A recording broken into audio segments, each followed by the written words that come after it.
आमचा इथे पारंपरिक मच्छी व्यवसाय चालू असल्या कारणास्तव गेले कित्येक वर्षे आमचा मच्छीमार व्यवसाय ठप्प झाला असताना काही 2-4 वर्षांनी अनेकशे लढे देऊन उपोषण आंदोलन छेडून त्याला बऱ्यापैकी फरक पडला असताना आज आम्ही मच्छीमार करायला इथे पुन्हा उपस्थित झालो। परंतु केमिकल लाईन ही आमच्या नदीतून सोनपात्रा नदीतून सप्लाय झाली असल्या कारणास्तव आम्ही या ठिकाणी मच्छीमाराला आज आलो होतो हे सगळी सामुग्री घेऊन।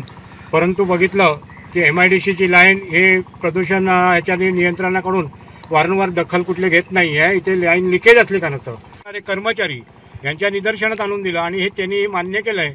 आज शिंगाडासारखी मच्छी, कोमटासारखी मच्छी इथं मरण पावली त्यांच्या निदर्शनात आलेलं आहे आणि आज आमचा काम इथेच आम्ही थांबवून परत चाललेलो आहोत। संबंधित अधिकारी कुलकर्णी RG कुलकर्णी यांनी आम्हाला शब्द दिला आहे की संबंधित आपल्या साहेबांशी बोलणं करून आपण ह्या प्रश्नाचा मार्गी लावण्याचा प्रयत्न करू, तर याच्यापुढे कुठल्याही प्रकारचा असा काही होणार नाही याची आम्ही त्या ठिकाणी देऊ असं त्यांनी ग्वाही दिली असल्या कारणास्तव आजचं काम आम्ही इथेच थांबून आम्ही आमच्या घरची परतीचा प्रवास करत आहोत।